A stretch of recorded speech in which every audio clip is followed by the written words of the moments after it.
केजरीवाल और राहुल गांधी एक होकर गुजरात में मोदी को हरा देंगे। लेकिन सोचने में जाने में कुछ नहीं जाता, जीतने में दम लगता है।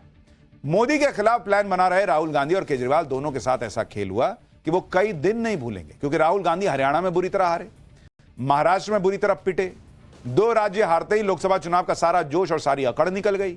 99 पे कूदने वाले भूल गए कि 99 चीज क्या होती है। उधर केजरीवाल दिल्ली को लेकर ओवर कॉन्फिडेंट थे कि मोदी जी 2 जन्म ले लें, 4 जन्म ले लें, 8 जन्म ले लें। इसी जन्म में मोदी जी ने निपटा दिया दिल्ली में। इस तरह से राहुल गांधी और केजरीवाल दोनों की राजनीति को नरेंद्र मोदी ने कुछ महीने में उसी कागज में जिसमें लिखा था कि यहां आ रहेंगे वहां आ रहेंगे, उसमें लपेटा और उधर फेंक दिया। इंडी गठबंधन वाले तो आपस में निपट रहे हैं, एक दूसरे से बदला ले रहे हैं। उधर बीजेपी अपनी सरकार बनाने की तैयारी कर रही है। दिल्ली में सीएम का शपथ ग्रहण समारोह रामलीला मैदान में भव्य तरीके से होने जा रहा है और इसके लिए रामलीला मैदान सजने लगा। टेंट और सोफे लग रहे हैं, वीआईपी मेहमानों के बैठने के लिए बड़ी संख्या में कुर्सियां लगा दी गई हैं, सुरक्षा व्यवस्था चाक चौबंद। बीजेपी के वरिष्ठ नेताओं ने आज रामलीला मैदान में जाके देखा कि भाई इतना वीआईपी लोग बुला रहे हैं, इतने लोगों को बुला रहे हैं, इतने साल बाद शपथ ग्रहण होगा, बीजेपी का मुख्यमंत्री बनेगा, तो सब ठीक है कि नहीं है। तो देखने गए वो लोग। तैयारियां किस स्तर पर हो रही है इसका अंदाजा इस बात से लगाइए कि शपथ ग्रहण समारोह में प्रधानमंत्री मोदी, अमित शाह, मुख्यमंत्री योगी आदित्यनाथ समेत 50 से ज्यादा बड़े नेता पहुंचेंगे। इसके अलावा 20 राज्यों के मुख्यमंत्री, सभी केंद्रीय मंत्री, एनडीए नेताओं को भी बुलाया गया। शपथ ग्रहण की जगह तय हो गई, तारीख तय हो गई, मेहमानों की लिस्ट भी तैयार हो गई, लेकिन अभी तक सीएम को लेकर सस्पेंस बना हुआ है। जिन लोगों के नाम चर्चा में चल रहे हैं उसमें पहला नाम चल रहा है प्रवेश वर्मा का, जिसके बारे में हमने पाठशाला में आपको हमेशा से बताया। क्योंकि इन्होंने केजरीवाल को हराया, प्रवेश वर्मा दिल्ली के सांसद भी रह चुके हैं और पूर्व सीएम साहिब सिंह वर्मा के बेटे हैं, जाट नेता हैं, तो दिल्ली के साथ हरियाणा, पश्चिमी यूपी, राजस्थान की जाट राजनीति में भी फिट बैठते हैं। तो इनका नाम टॉप पे चल रहा है। लेकिन इनका नाम अकेला नहीं है जो चल रहा है। दूसरा नाम चल रहा है रेखा गुप्ता का। वो शालीमार बाग सीट से पहली बार विधायक बनी है। रेखा गुप्ता 3 बार पार्षद रह चुकी है और आरएसएस से जुड़े होने की वजह से सीएम चेहरा हो सकती है, ऐसा कहा जा रहा है। तीसरा नाम चल रहा है ग्रेटर कैलाश से विधायक शिखा राय का। शिखा राय ने ग्रेटर कैलाश से मंत्री सौरभ भारद्वाज को हराया है। चौथा नाम है मोहन सिंह बिष्ट का। मोहन सिंह बिष्ट ने मुस्लिम बाहुल्य सीट मुस्तफाबाद से जीत हासिल की। स्पीकर पद के लिए भी उनका नाम आगे चल रहा है। 5वां नाम है मालवीय नगर से विधायक सतीश उपाध्याय का। सतीश उपाध्याय बीजेपी का ब्राह्मण चेहरा है, दिल्ली बीजेपी के अध्यक्ष रह चुके हैं। छठा नाम है जनकपुरी से विधायक आशीष सूद का। आशीष सूद पहली बार विधायक बने हैं। फिलहाल वो गोवा बीजेपी के प्रभारी और जम्मू कश्मीर में बीजेपी के सह प्रभारी। 7वां नाम है उत्तम नगर सीट से जीते पवन शर्मा का। लेकिन सीएम कौन बनेगा ये किसी को पता नहीं। अब ये 7 लोग हैं, 10 लोग हैं, कितने लोग शेरवानी या अच्छे कपड़े सिलवाए बैठे हैं कि कहीं मेरा नंबर ना जाए, कहीं मुझे फोन ना जाए कि तुमको बना रहे हैं। तो लास्ट मिनट में कौन शेरवानी सिल के देगा, कौन बढ़िया कुर्ता सिल के देगा? तो सिलवा के रखो, नहीं बने तो रहेगा अलमीरा में, इसमें क्या है। बीजेपी विधायक दल की बैठक कल है।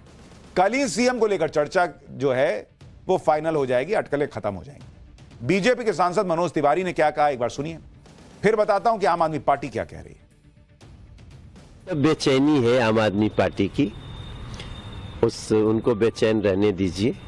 बहुत जल्दी, हमको लगता है 2-3 दिन में ही आपको सारी सूचना और दिल्ली को सब सूचना आ जाएगी और भारतीय जनता पार्टी ऐसा 5 साल कार्य करेगी। हमारा मुख्यमंत्री इतना अच्छा होगा कि दिल्ली को हम 5 साल में उसकी मैक्सिमम समस्याओं से मुक्त कर दें। बीजेपी तो कल मुख्यमंत्री के नाम का ऐलान कर देगी, लेकिन आम आदमी पार्टी तड़प रही है कि बीजेपी अपने सीएम का नाम क्यों नहीं बता रही। सुनिए आम आदमी पार्टी के नेता गोपाल राय। पहली बार यह देखा जा रहा है कि बारात तैयार है, मंडप भी तैयार हो रहा है, उसका निरीक्षण भी हो रहा है, बस दूल्हा कौन है ये नहीं पता किसी को। मुख्यमंत्री का नाम भारतीय जनता पार्टी अभी तक तय नहीं कर पाई है, या फिर कोई इतना बड़ा रहस्य है जिसको वो छुपाना चाहती है, जिसकी वजह से सब कुछ हो रहा है एक चीज छोड़ करके मुख्यमंत्री के। भारतीय जनता पार्टी है, कुछ भी कर सकती है, इसलिए अगले 5 साल में कई और रिकॉर्ड बनाएंगे। दरअसल आम आदमी पार्टी को लग रहा होगा कि इनको भी तो विपक्ष में बैठ के वो वाला गेम खेलना है। पहले खेलते थे शुरू करें अंताक्षरी लेके प्रभु का नाम, इनका नारा होगा शुरू करें हंगामा लेके मुख्यमंत्री का नाम। तो मुख्यमंत्री का नाम ही नहीं पता है तो हंगामा किसके नाम पे करें? ये खुद ये नहीं बता रहे कि केजरीवाल कहां गायब है।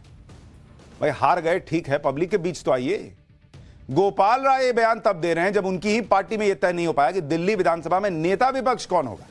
भाई केजरीवाल तो अपनी सीट हार चुके हैं। उसके बाद 4 नामों की चर्चा हो रही है।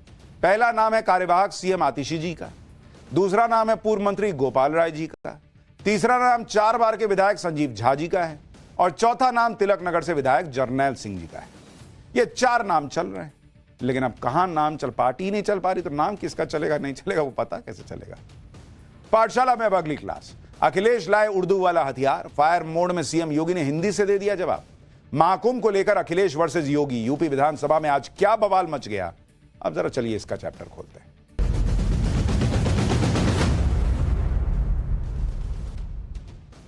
प्रयागराज महाकुंभ में उमड़ रही श्रद्धालुओं की भारी भीड़ के बीच आज लखनऊ में यूपी विधानसभा का बजट सत्र शुरू हुआ।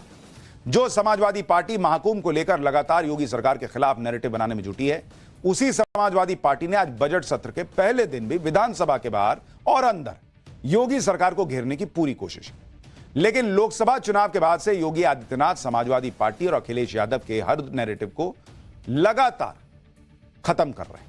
चाहे वो 9 सीटों पर हुए विधानसभा उपचुनाव हो, या फिर मिल्कीपुर सीट हुआ पर उपचुनाव जिसमें उन्हें जीत मिली, या फिर प्रयागराज में चल रहा महाकुंभ। आज यूपी विधानसभा के बजट सत्र के पहले दिन भी समाजवादी पार्टी ने सीएम योगी को घेरने की कोशिश की, जिसके लिए समाजवादी पार्टी ने उर्दू को हथियार बनाया। इस पर योगी आदित्यनाथ फायर हो गए। पाठशाला में आज आपको बताएंगे कैसे सीएम योगी ने शुद्ध हिंदी में समाजवादी पार्टी के उर्दू प्रेम की क्लास लगाई। लेकिन पहले हाल के दिनों में सीएम योगी और अखिलेश यादव के बीच हो रहे वार पलटवार का एक ट्रेलर देखिए, फिर आज जो अंदर बवाल मचा है वो भी दिखाता हूं।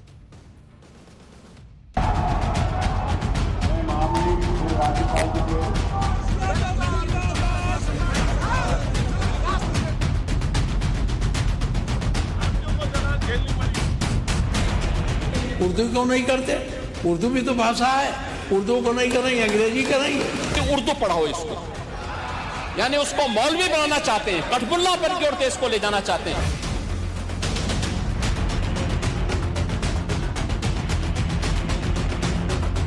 उत्तर प्रदेश की अकेली अर्थव्यवस्था को महाकुंभ प्रयागराज के माध्यम से 3 लाख करोड़ रुपए की नई बढ़ोतरी होने जा रही है।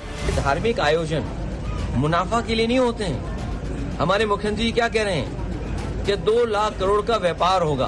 प्रदेश क्या दे देगा नया? और जब प्रदेश की सरकार सब पैसा कुंभ में लगा देगी, जब सब पैसा कुंभ में लगा देंगे तो फिर किसान के लिए क्या होगा? कुंभ में ही नहीं किए हैं, प्रयागराज सिटी के रिनोवेशन में भी खर्च किए हैं। कुंभ के आयोजन में कुल 1500 करोड़ रुपए खर्च हुए हैं।